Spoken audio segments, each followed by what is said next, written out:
have a couple of add-in things here as you're finishing up your meals. I would remind you this is home style. You please up your table after yourselves when you finish eating. Your big trash cans back over on this side. We'd appreciate it. Before we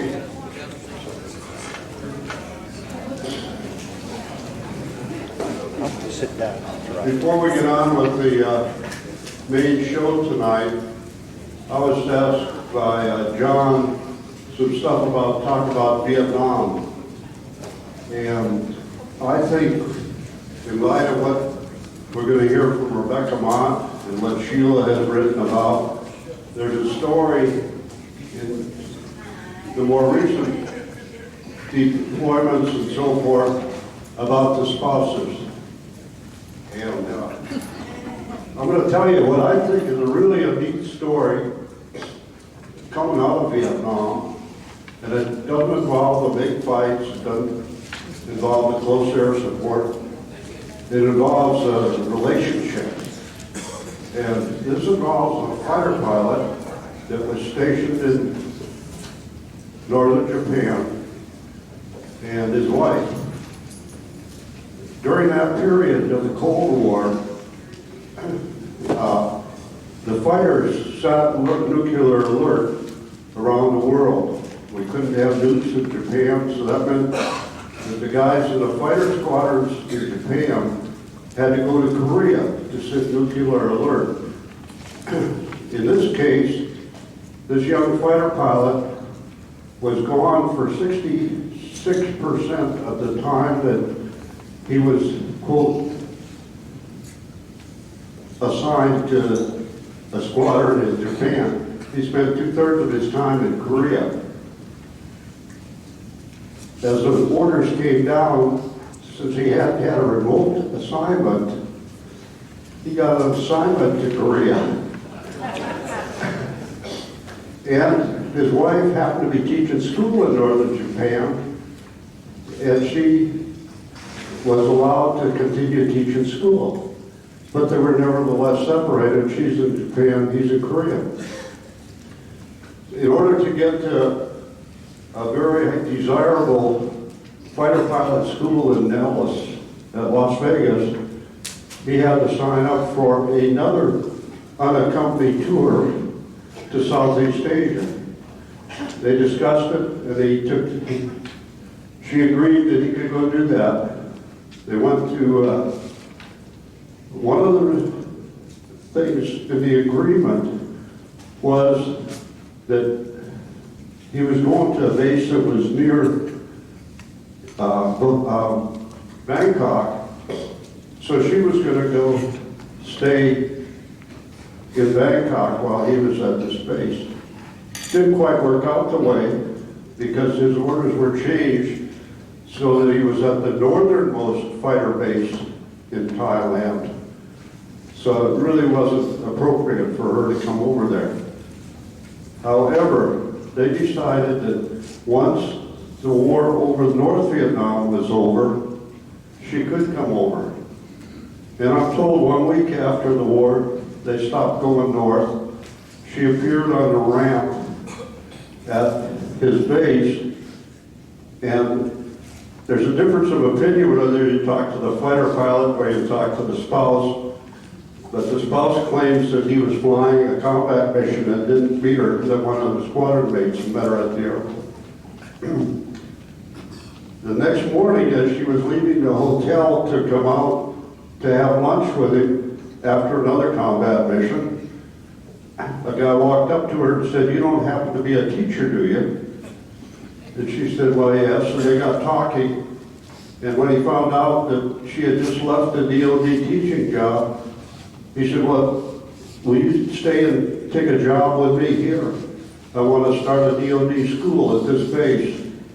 Well, by 4 o'clock that afternoon, all the paperwork was done, and she stayed for 6 weeks, or 6 months, teaching and directing that DOD school. And I think that's sort of neat. But I really think that it highlights what the spouses do and the many different things the different spouses do to support the ones that are fighting the war. For instance, when we went to Saudi Arabia, the spouse that went to war was a mother of 3 children, and her husband, who is also in the military, became the stay-at-home spouse. So it works both ways. But now it's my pleasure to introduce that spouse.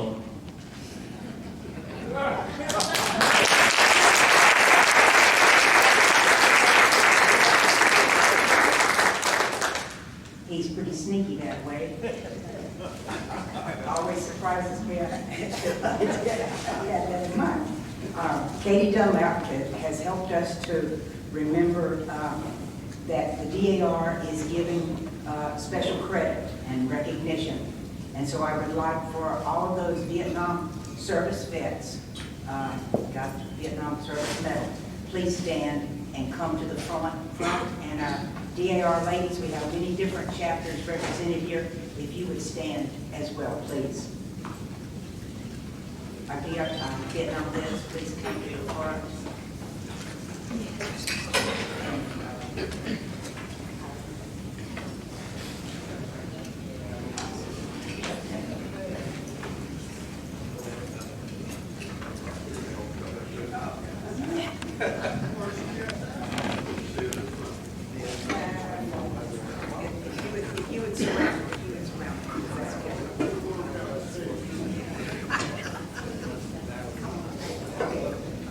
Yes, if all of our SAR ladies would come up, and I'd like for these fellows to give us their names.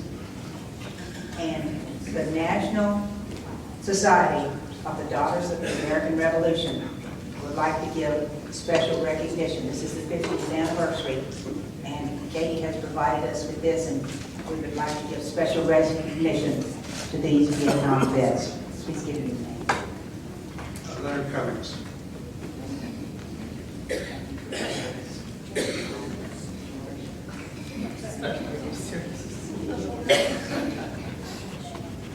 Ernie Anderson. Ernie Anderson.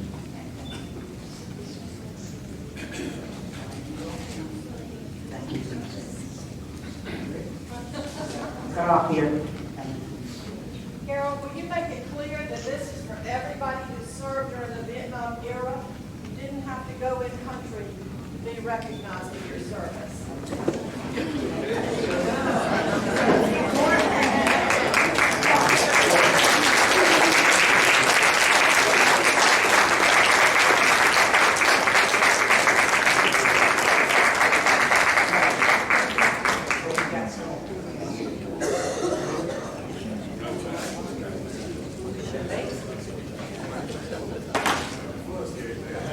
You guys are going to have to come this way because I don't reach that far. You guys would go up here. We're going to get Okay. Harry Ellen, thank you for your service. Thank you. Jim Zoller, thank you for your service. Bill Adair, thank you for your service. And so I will get 1, 2, 3, 4, 5, 6, 7, 8, 9. I will get 10 more and present to you. Thank you for your service. Jim Ullman, Jay Graves, Warren Graves, Tommy Howard, Ray Rollins, you tested me to read that far away. Roy Bitters, Bill Seegers, John Batch, Ray McLeese, and Herbert Boyd. Thank you for your service.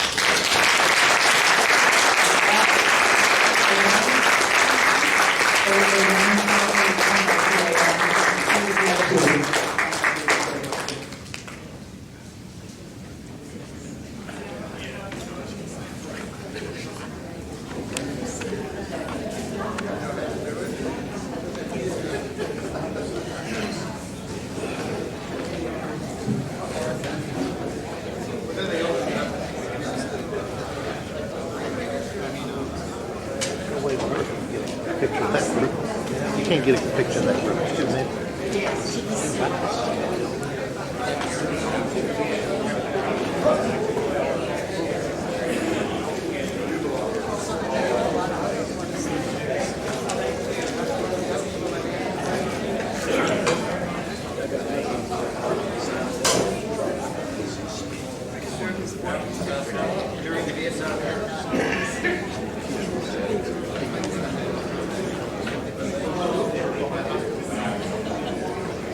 It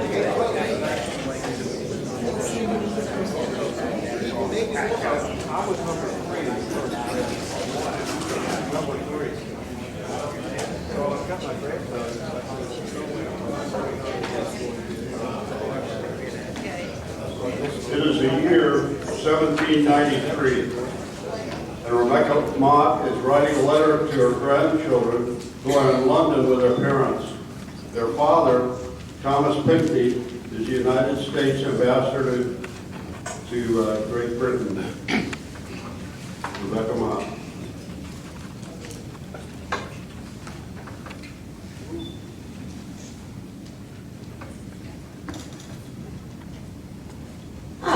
There. I've finished, I think. Perhaps I had better read over what I've written to make sure that I've not forgot any important matter. October the 27th, 1793. It has been 10 years since the end of the late war with Great Britain, the war for American independency, and I have been persuaded for some days now that it was time for me to write down my recollections of that war before those recollections became just a blur in my mind. These recollections are for the benefit of you, my dear children, who are so far away in London. As it is not for us to know the future, it is possible that I may never see you again. And I want my grandchildren to understand the hardships faced by their parents and grandparents in the late war. When it came time to choose between loyalty to the king or independency, many in South Carolina found that a difficult choice to make. However, your grandfather Motte and I knew no hesitation, and we were early supporters of independency. For the first 2 years of the war, the fighting was confined to the north, and we here in South Carolina had 2 years of relative peace, and life went on almost as usual. But in 1778, France declared war on Great Britain, and the focus of the war then shifted to the south. In December of that year, the British arrived and captured Savannah in the state of Georgia, and then moved up the Savannah River to take the outlying towns. Soon it was South Carolina's turn. In the spring, the British began to march up the Carolina coast, burning and looting as they went. Your father's plantation at Asheville was one of those burned. The British took most of his slaves, confiscated all the horses they could find. They burnt the dwelling house, destroyed the furniture and the china, and burned all the books and papers they found inside. It was doubly sad, because your grandmother Pickney and your father had stored the Pickney family valuables at Asheville, along with all the papers and books belonging to your grandfather Pickney. The British made it all the way to Charlestown then before the arrival of General Lincoln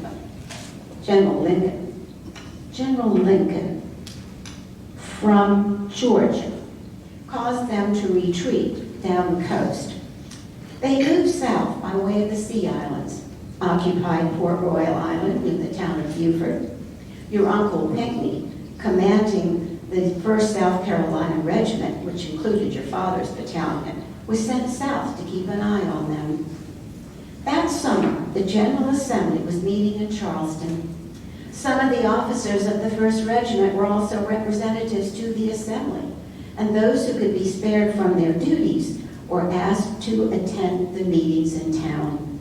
Your father was one of those who went back to Charleston. While he was there, he made a most important decision. Now, you must understand, my dear ones, that in the midst of war, life does go on. Your father approached your grandfather, Motte, and me, and asked our permission to marry our oldest daughter. We were not surprised. We had known for some time that your father was, shall we say, sweet on our Betsy. But what a time to get married in the middle of a war. However, we were delighted with the connection and gave them our blessing. They were married on the 22nd of July in the year 1779. The rest of the summer was peaceful, and your mother and father were able to enjoy the beginning of their married life together in some comfort. However, in the fall, General Lincoln prevailed upon our French allies to help us drive the British out of Savannah. That effort, to say the least, was unfortunate. No, it was most unfortunate. The army then returned to Charleston to await the inevitable arrival of the British. While the army waited, General Lincoln set about to build up the defenses around the town. He needed all the workers that he could find. I offered a number of our slaves to him to help build the batteries that were to protect the city. I felt it was the least that I could do.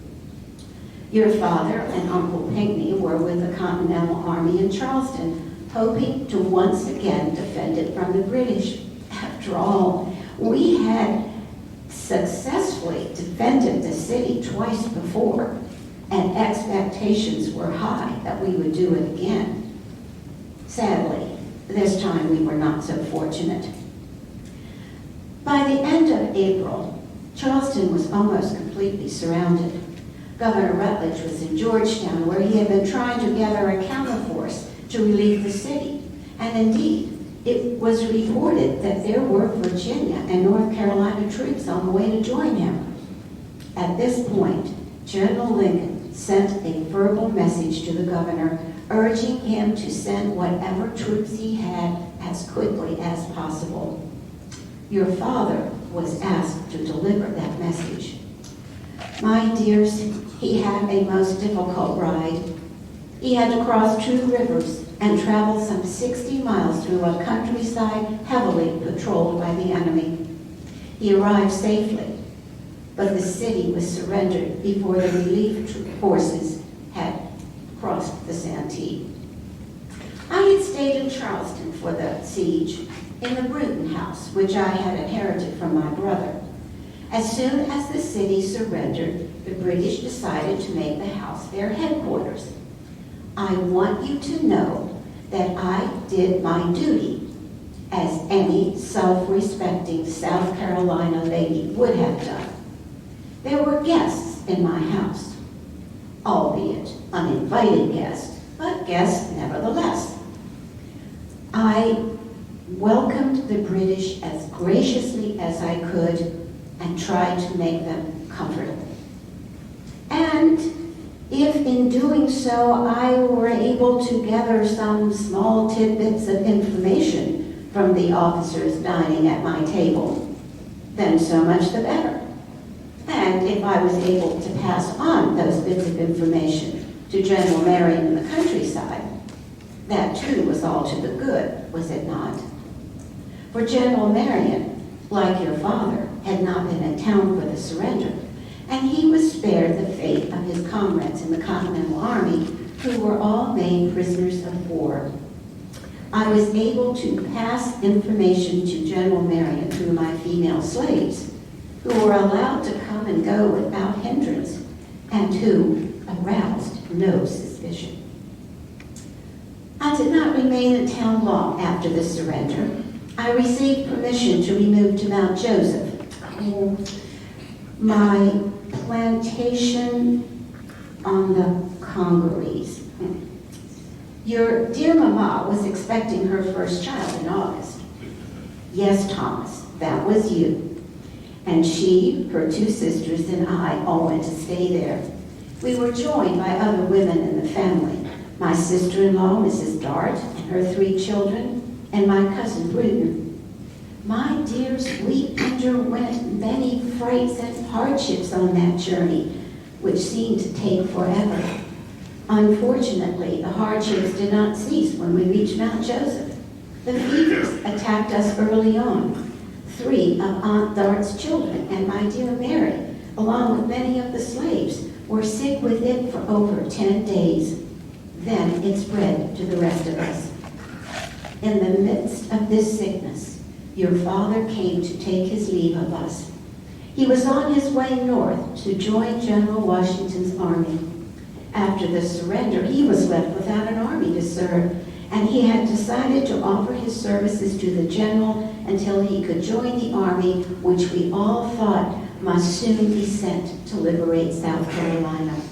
The British had given him permission to stop at Mount Joseph on his way north. What a sad leave-taking that were. With all the uncertainties connected to a soldier's life, there was no guarantee that your dear Mama and Papa would ever meet again. Your grandfather, Motte, had been detained by the British and then sent down to James Island. By the middle of June, we had heard from him only once. We hoped above all things that he would soon be able to return to us. And then the British visited us at Mount Joseph. They took all our provisions and were constantly calling to inquire after horses. And just as we had recovered from the fever, we heard that the smallpox was in every plantation within 15 miles. We knew we could not escape it. And although we had directions for inoculation, we dared not use it on your Mama in her condition. In the meantime, your father was making his way north to join General Washington's army. He got as far as Hillsborough in North Carolina when he heard that the Continental Congress had appointed General Gates as the commander of the Southern Department, and the general was marching south to Hillsborough. Your father decided to await his arrival there. He was one of the first officers to offer his services to General Gates, and the general who had been given the authority by the Continental Congress to name his own staff asked your father to be one of his aides. And that, my dears, is how your father came to be at the Battle of Camden in August. During the battle, your father was wounded, as I am certain you are well aware. His left leg shattered by a musket ball. He made it to the rear of the battlefield, where he was lifted into a wagon with the other wounded. Good fortune, though, smiling on your father that day, for he was found unconscious in that wagon by Captain Mackenzie, a British officer. Captain Mackenzie recognized your father at once. They had been schoolmates and friends in England, and your father had helped Captain Mackenzie's brother when he was captured by the French off the Georgia coast earlier in the war. Captain Mackenzie had your father taken into town with the British wounded. The next day, when the captain came to visit your father, he realized that his friend was in danger of losing his leg and possibly his life without he received prompt medical attention. He persuaded Colonel Tarleton to send his regimental surgeon to examine him, and your father, thanks to the care he got from the British doctors, kept both his life and his leg.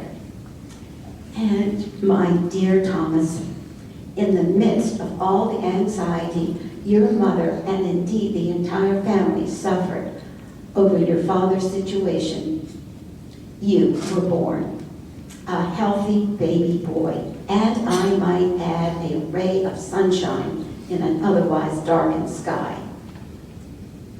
Your father was well treated by the British. Indeed, no less a personage than Colonel Tarleton himself ordered that every attention be paid to him.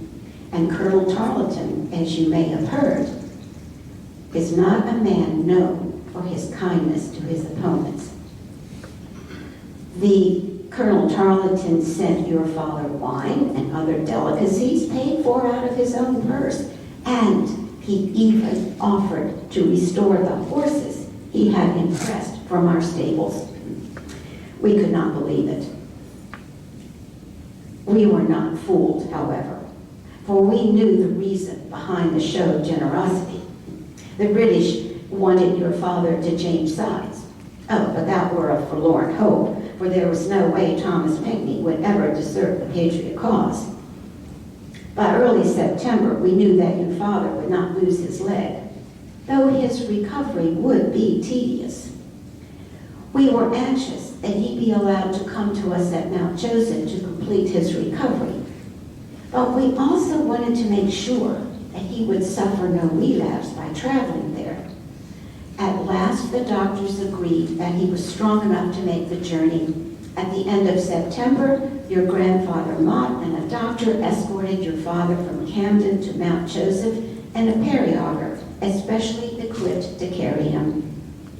We were overjoyed to have your father with us, but the smallpox had struck at Mount Joseph, and your dear mamma was very ill with it. Indeed, at one time, we feared that we would lose her. Mr. Motte also was not well, and your father's leg did not improve and continued to pain him. In general, it was felt that he would do better in Charleston, where he would be closer to medical assistance. But as a prisoner of war, your father had not the means to support himself and his family in town. Then your Uncle Ori generously put his house in Charleston at the disposal of your parents, and in January, the three of you left. Sadly, soon afterwards, we lost your grandfather Motte, who had been suffering from a lingering illness for several weeks. We were struggling to recover from our loss and maintain ourselves when the British arrived in late January. They had been establishing fortified posts all over the state and had decided that Mount Joseph, sitting atop a hill measuring over 200 feet high, was the perfect spot for a fort. Better than their outpost at nearby Belleville Plantation, which they were abandoning. They commandeered the mansion house and enclosed it with a palisade. On the other side of the palisade was an earthen rampart, 10 to 11 feet wide, and as if that were not enough, that was surrounded by a 6-foot deep ditch. The ditch was then guarded by an abatis. Pointed tree logs piled up to hinder the rush of infantry toward the fort. Oh, indeed, it was most formidable.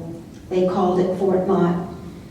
The British commander was Lieutenant McPherson, a very pleasant and polite young man.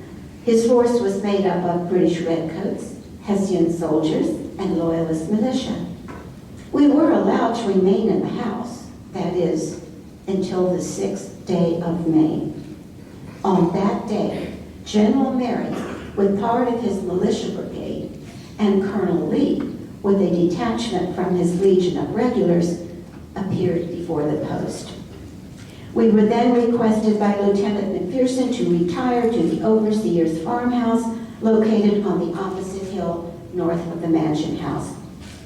General Marion's men camped in the field southeast of the fort, while the general himself and his officers made nearby Belleville Plantation their headquarters. Belleville, as you may remember, was the plantation owned by that great Patriot leader, Colonel Thompson. Colonel Lee's men camped around the farmhouse, and I immediately insisted that he and his officers used my residence as their headquarters. I treated them as generously as I could, and I dare say they enjoyed my hospitality, for Colonel Lee in particular remarked on the qualities of the wines I served them, praising them as some of the best wines in Europe. The Patriot forces began to dig their siege trenches, aided by slaves from the neighboring plantations, and the trench operations, I thought, were progressing at a rapid pace. Then, on the 10th of May, word was brought to the Patriot camp that the British had evacuated Camden, and its commander, Lord Rawdon, was on his way to the relief of Fort Motte. Indeed, that night we could see the campfires of the British in the distance. Somehow, no one was ever quite sure how, the defenders inside Fort Motte had gotten word of Lord Rawdon's approach. Therefore, when asked to surrender the fort, Lieutenant McPherson declined, and vowed he would defend it to the end. On the 12th of May, Colonel Lee approached me. I could see from his face that he was greatly distressed. Very gently, he explained to me that the British under Lord Rawdon were marching to the relief of the fort and were but 48 hours away. He and General Marion felt they must take the fort this day or give up the siege. Fort Motte, he added, was the principal British depot and supply outpost on the west side of the Congaree. It was important that it be taken by the Americans. However, he continued, at the current pace of operation, the fort was not going to fall that quickly. The Patriot trenches were up to the abatis, and the British were crammed tightly inside the fort. He and General Marion had determined if they could set fire to the house, the British must either surrender or be burned alive. Now I knew why he looked so distressed and embarrassed. It is no easy matter to ask an old widow lady permission to burn down her house, and that house fairly new built into the bargain. He need not to have worried.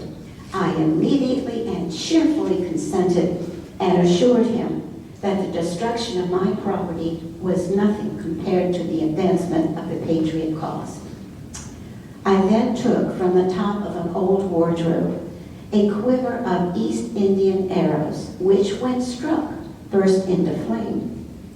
The combustible arrows had been a gift to my brother from the captain of an East Indian merchant ship. Upon his death, they passed to me. I always used the case which held the arrows as a knitting needle case. You older children must remember it, for I always had it about. It was a long bamboo quiver with figures in dark brown carved upon the lighter brown beneath. I gave the arrows to Colonel Lee, and as I understand it, they were discharged from a rifle at the roof of the house. The first two did not ignite, but the third one did, and set the roof on fire. The Americans had one piece of artillery, which commanded the only access to the roof. If the British tried to get to the roof to put out the fire, they would be clear targets. They surrendered immediately. Our men then rushed in and put out the fire, thereby saving the house, for which I was most grateful. To show my appreciation, I invited the American and British officers to dine with me. Colonel Lee, ever appreciative of good food and drink, called it a sumptuous dinner. After the wine was brought out, everyone was very gay, and it was good to see Britons and Americans mingling together in smiles and cheerful chat like brothers. How cruel a thing is war, which tries to separate people who are connected by such bonds of congeniality. The British officers were sent to Lord Rawdon at Nelson's Ferry the next day. It was the beginning of the end for the British, though we did not know it at the time. It appears that Lord Rawdon was not advancing to relieve the fort. After all, he was instead retreating to Nelson's Ferry. When the British finally left our state in December of 1782, it was a great victory for all of us. Not just for the soldiers who fought so bravely, but for all who contributed to the victory. Those that provided grain, beef, and fodder, or donated wagons, boats, and workers, or who passed information to our military leaders. It was indeed a common victory. There. I think I have covered the subject well. I will have done, and I will conclude. Though some of you, my little ones, are too young to understand what I have written, it is my hope that you will save the letter and read it when you are older. Please be assured that I am, with the tenderest regard, your most affectionate parent, Rebecca Motte. There. I have done, I will leave it and make a copy of it after dinner.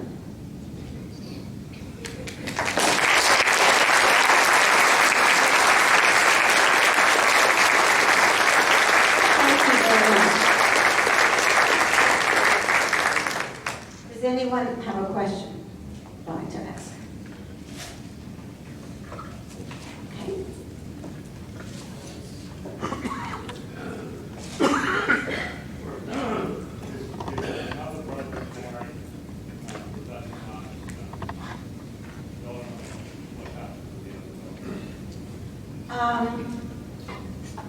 Can you repeat the question? He wanted to know what happened to the other Motte daughters. Yeah. Right, Elizabeth, of course, was married to Thomas. In 1783, Frances married John Middleton. And then Mary was the youngest. She married one of the Alstons. And then when they were in England, Betsy Motte Pinckney died, and I think 1794. And when Thomas came back, he ended up later, meanwhile, Frances's husband had died, so they ended up marrying. So Rebecca Motte had Thomas Pinckney as her son-in-law for 2 daughters. She was very fond of him. Yes. Just one question and one statement. We were just talking to Luther. Luther owns Mount Joseph. I know, yeah. Well, you need to know that. Yes. I'm saying, whatever happened to Rebecca? What happened to follow her?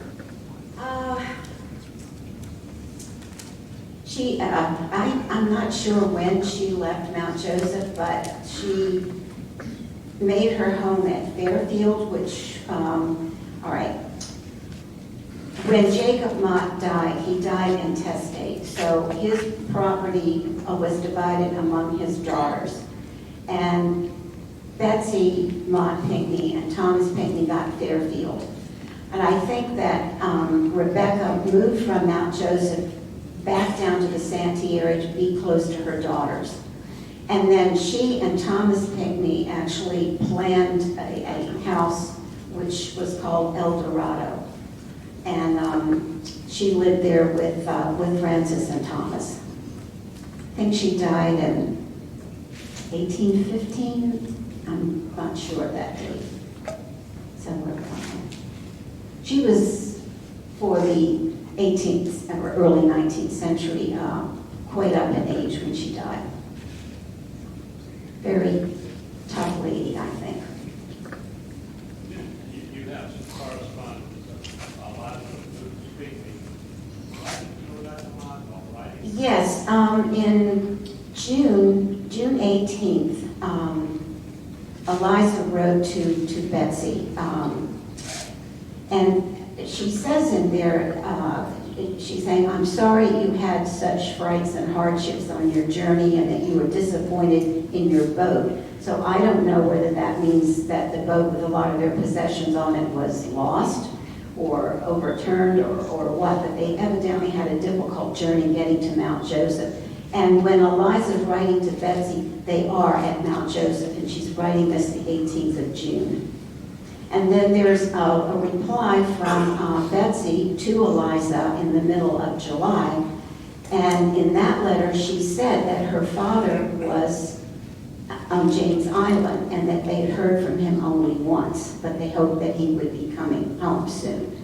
So a lot of the places that I looked for information, and I don't know whether, JD, you know anything about Jacob Motte or not, but he supposedly died in January of 1780, yet there are 4 or 5 references to him in these letters after that date. So I'm thinking that it was January 1781 that he died, but I I don't know, I'd like to know more about him, so if anybody has any resources, please let me know. I'm just curious about, you know, we hear a lot about Rebecca, we don't hear a lot about Jacob, and I'd just like to know what he's doing, what he's up to. Mhm.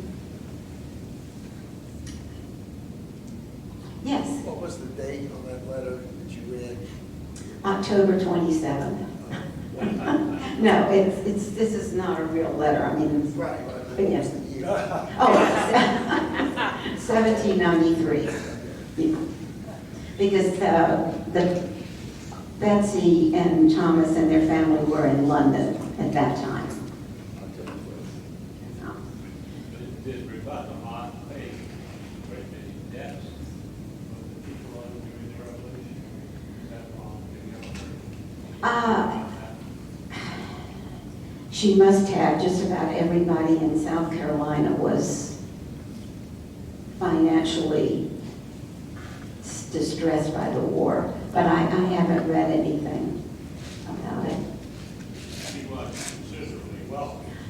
Yes, what she inherited from her brother and then, you know, her husband too, so. Okay. Yes. Peggy, you did such a lovely job with your book of Eliza Lewis Pinckney. Are you going to take on maybe doing one on Ms. Mott?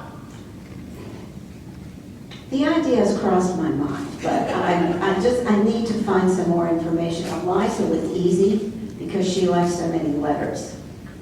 I don't know that Rebecca left letters so that we can find out what she was doing. So it's a thought. She's an interesting person. I would like to find out more about her. Yes. Did she say anything in the letters about the British loyalists that were hung once they surrendered? There were like 5 hung by No, no. The information, what I took about the fire arrows and the experience at the fort was taken from a letter that her grandson, Charles Coatsworth Pinckney II, wrote. His recollection of what she told him about that night. So there was no mention of the loyalists being dragged out and hanged. No. I guess the loyalist militia could have used a little more of that good cheer between Britons and Americans. Okay. Yes. The president, where Fort Motte was, or the mansion was, or plantation was, all in private hands now. Yes, in fact, this gentleman